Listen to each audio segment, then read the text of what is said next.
স্বাগতম জনাইছো আপুনি চাই আছে আফটাৰনুন এক্সপ্ৰেছ। আজি ৰাজ্যিক বিজেপিৰ কাৰ্যনিৰ্বাহকৰ দ্বিতীয়টো তথা অন্তিমটো দিন আৰু আজি বিজেপি কাৰ্যনিৰ্বাহকে লৈছে গুৰুত্বপূৰ্ণ ৰাজনৈতিক প্ৰস্তাৱ। কাৰ্যনিৰ্বাহকত মুখ্যমন্ত্ৰী ডক্টৰ হিমন্ত বিশ্ব শৰ্মাই এই মুহূৰ্তত ভাষণ আগবঢ়াইছে। কোনো বিধায়ক কোনো সংসদ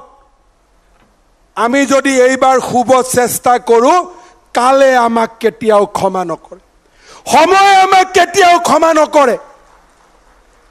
কাল আৰু সময় আমাৰ ফালে চাই আছে। অসমৰ যদি ভাগ্য পৰিৱৰ্তন কৰিব লাগে আমি পৰিৱৰ্তন কৰিব পাৰিম, আৰু যদি আমি পৰিৱৰ্তন কৰিব নোৱাৰো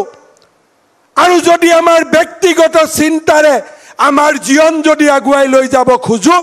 আমি ব্যক্তিগত জীৱনত সফল হ'ম, কিন্তু ৰাষ্ট্ৰভক্তি জাতিৰ প্ৰতি থকা আমাৰ শ্ৰদ্ধা কৰবাত নহয় কৰবাত পিছ পৰি যাব।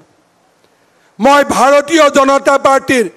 প্ৰত্যেকজন কাৰ্যকৰ্তাক অনুৰোধ কৰিম, এই 5টা বছৰ ৰাইজৰ বাবে, এই 5টা বছৰ মোৰ প্ৰিয় জন্মভূমিৰ বাবে, এই 5টা বছৰ অসমৰ বিকাশ আৰু অসমৰ প্ৰগতিৰ বাবে। যোৱা 4টা মাহত আমি প্ৰচেষ্টা কৰিছো। যোৱা 4টা মাহত প্ৰতিটো দিন প্ৰতিটো ক্ষণ জাতিটোৰ কাৰণে কিবা এটা কৰাৰ আমি প্ৰচেষ্টা কৰিছো। আজি ভৱেশ কলিতা ডাঙৰীয়াই যথেষ্ট আন্তৰিকতাৰে ধন্যবাদ সূচক প্ৰস্তাৱ ৰাখিছে। ধন্যবাদৰ অধিকাৰী আমি হোৱা নাই। কোনো মন্ত্ৰী কোনো বিধায়ক অলপ সময়ৰ কাৰণেও মনত অহংকাৰ নাদিব।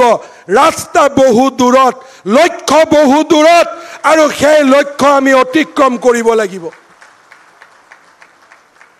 এতিয়াও আমাৰ লক্ষ্য বহু দূৰত। গুজৰাট ক'ত, মধ্যপ্ৰদেশ ক'ত, কৰ্ণাটক ক'ত, আৰু আমি ক'ত? মই ভাৰতীয় জনতা পাৰ্টিৰ প্ৰত্যেকজন বিষয়ববীয়াক অনুৰোধ কৰিম, সুযোগ ভগৱানে বাৰে বাৰে নিদিয়ে। অসমৰ ভাগ্যলিপিত এক প্ৰকাৰ ক'ব গ'লে গ্ৰহ এতিয়া তুংগত আছে। এই সুযোগ যদি আমি ব্যৱহাৰ কৰিব নোৱাৰো সময় আৰু নতুন প্ৰজন্মই আমাক কেতিয়াও ক্ষমা নকৰিব। সেইবাবে মই আপোনালোকক বিনম্ৰতাৰে সৈতে অনুৰোধ কৰিম, আহক আমি সকলোৱে মিলি মোদী ডাঙৰীয়াক গৌৰৱান্বিত কৰোঁ। আমি সকলোৱে মিলি আমাৰ ৰাষ্ট্ৰক বৈভৱশালী কৰোঁ। সকলোৱে মিলি অসমখনক ভাৰতৰ 5খন শক্তিশালী ৰাজ্যৰ ভিতৰত এখন হিচাপে আমি আগবঢ়াই লৈ যাওঁ। আজি পৰিৱৰ্তন আহিছে। গৃহমন্ত্ৰী অমিত শ্বাহ ডাঙৰীয়াৰ নেতৃত্বত বড়ো চুক্তিৰে বড়ো অঞ্চলত শান্তিৰ নতুন কপৌ জুৰি এতিয়া উৰিবলৈ আৰম্ভ কৰিছে। কাৰ্বি চুক্তিৰে পাহাৰৰ ৰাইজক অসমীয়া জনজীৱনৰ মূল খুঁটিলৈ গৃহমন্ত্ৰী অমিত শ্বাহে আৰু এখোজ ওচৰলৈ লৈ আনিলে। অহাকালি পৰহি ডিমাচা বন্ধুসকলৰ লগত আৰু শেষত গৈ এনেকুৱা এটা দিন আহিব যিসকলে আলফাৰ সংগ্ৰামৰ বাবে অসমৰ বাহিৰত আছে তেওঁলোকো জাতিটোৰ মাজলৈ উভতি আহক। অসমখনক শান্তিৰ মহাদ্বীপলৈ আমি পৰিৱৰ্তন কৰোঁ। আৰু মই বিশ্বাস কৰোঁ অমিত শ্বাহৰ নেতৃত্বত সেই কাম সম্ভৱ, আৰু সেই কাম আমি কৰিব পাৰিম, আৰু সেই দিশৰে আমি আগবাঢ়ি যোৱাৰ সংকল্প ল'ম। শ্ৰদ্ধাৰ কাৰ্যকৰ্তা বন্ধুসকল, ভাৰতীয় জনতা পাৰ্টি আমি যেতিয়া ইয়াৰ কাৰ্যকৰ্তা, নিৰ্বাচনৰ পিছত বহু লোক এই দলত আহিছে, নিৰ্বাচনৰ আগত আহিছে। আমাৰ ভাৰতীয় জনতা পাৰ্টিৰ এই বৰলুইতখনৰ লগত সকলো মিলি গৈছে। কিন্তু এটা কথা মই ক'ব খোজো, আজি 2016-15 চনত মই কংগ্ৰেছৰ পৰা আহি বিজেপিত যোগদান কৰিছিল আজি আপোনালোকে চিন্তা কৰক এই দলটোৰ মহানতা যোনে কংগ্ৰেছৰ পৰা এজন ব্যক্তিকো এখন ৰাজ্যৰ মুখ্যমন্ত্ৰীৰ দায়িত্ব দিবলৈ সাহস কৰে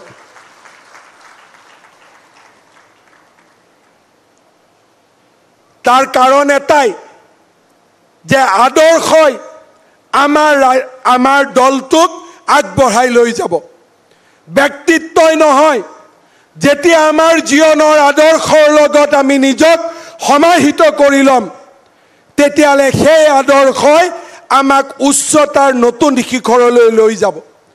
আৰু আমাৰ আদৰ্শ বেলেগ আদৰ্শ নহয় মহাপুৰুষ শ্ৰীমন্ত শংকৰদেৱে 1500 শতিকাত কৈ গৈছিল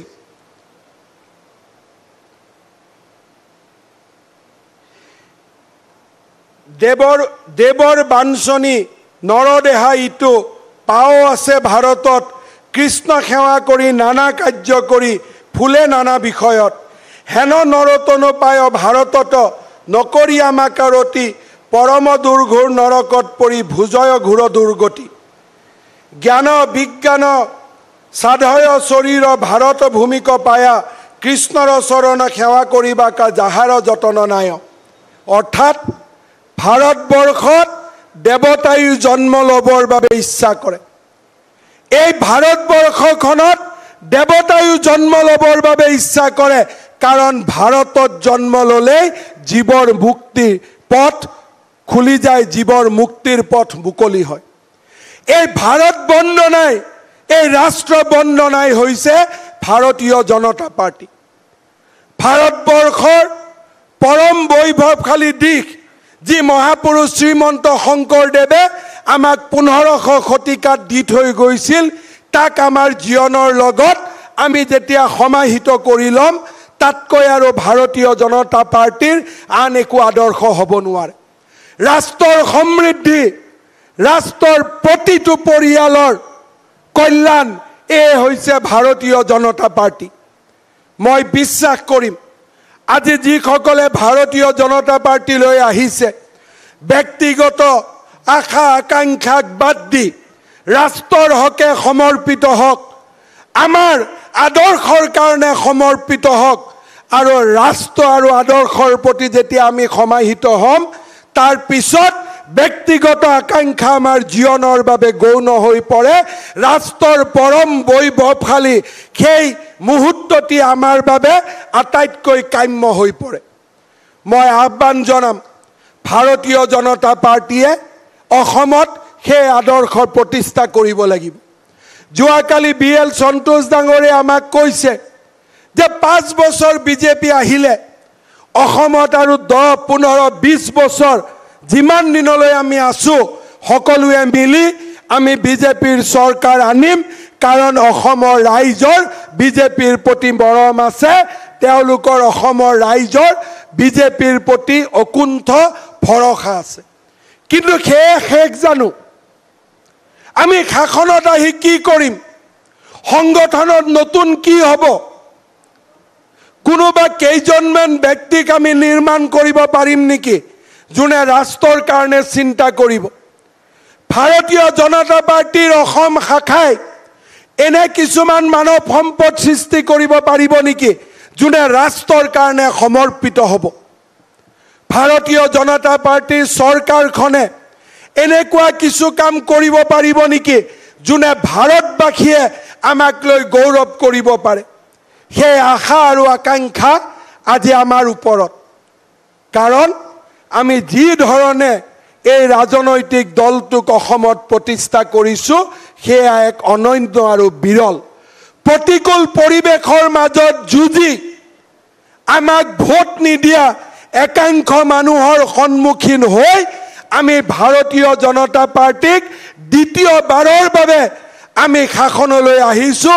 অভিলেখ কৰিছো প্ৰথম অকংগ্ৰেছী চৰকাৰ যিখন একাধিক্ৰমে দ্বিতীয়বাৰৰ বাবে শাসনলৈ আহিবলৈ সক্ষম হৈছে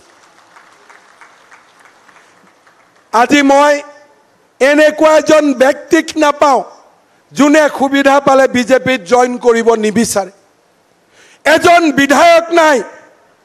দাদা আমাৰ সমষ্টিটো বেয়া নহলে বিজেপিতে সোমালোহেঁতেন কোনজন বিধায়কৰ লগত মই কথা পতা নাই কোনোবাই কয় আমাৰ সমষ্টি বেয়া নহলে দাদা আছুৱেই আজিয়ে জইন কৰো এনেকুৱা এক পৰম বৈভৱশালী স্থিতিত আজি আমি বিজেপি আছো এয়া কি আমাৰ কাৰণে আমি কি থৈ যাম আমাৰ নতুন প্ৰজন্মৰ বাবে আমি কি আদৰ্শ থৈ যাম আমি কোনটো ৰাজনৈতিক দল থৈ যাম সেই কথা চিন্তা কৰাৰ সময় এতিয়া আমাৰ মাজত সমাগত মই ভাবো ভাৰতীয় জনতা পাৰ্টিৰ অসম প্ৰদেশে আৰু আমি সকলোৱে মিলি একোটা নতুন কীৰ্তিমান স্থাপন কৰিম যাক লৈ সমগ্ৰ ভাৰতৰ বিজেপি পৰিয়ালে গৌৰৱ অনুভৱ কৰিব পাৰে আৰু সেই দিশেৰে আমি আগুৱাই যোৱাৰ বাবে আমি সকলোৱে প্ৰচেষ্টা কৰিব লাগিব কাৰ্যকৰ্তা বন্ধুসকল যোৱা নিৰ্বাচনত আমি সভ্যতা সংস্কৃতি আৰু বিকাশৰ বাবে যুঁজ দিছিলোঁ দায়িত্ব লোৱাৰ পিছত ড্ৰাগছৰ ব্যৱসায় গৰুৰ ব্যৱসায় বা আন যিকোনো ধৰণৰ ঘটনাৰ ওপৰত আমি চকু ৰাখিছোঁ আমি তাক দমন কৰিবলৈ আইনৰ মাজেৰে প্ৰচেষ্টা কৰিছোঁ